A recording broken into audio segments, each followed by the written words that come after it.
মুসলিমদেরকে ঐক্যবদ্ধ হওয়ার জন্য আহ্বান জানাচ্ছি এবং ইসরায়েলি পণ্য, ইসরায়েলিদের মদতদাতা যারা আছে তাদের সকল পণ্য বর্জন করার জন্য আহ্বান জানাচ্ছি। সম্মানিত ভাইসব, সারা বিশ্বের মুসলমানদেরকে ঐক্যবদ্ধ হতে হবে।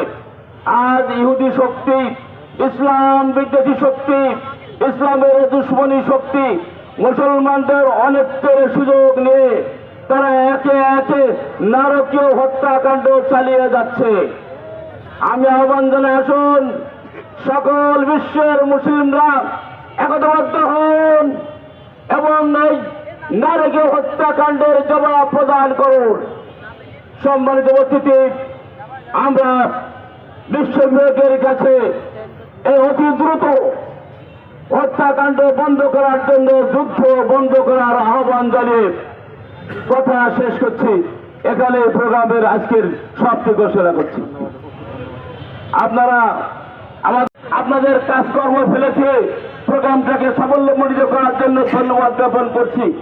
সাংবাদিক ভাইদেরকেও ধন্যবাদ জ্ঞাপন করছি। পুলিশ সদস্য ভাইদের ধন্যবাদ জ্ঞাপন করছি।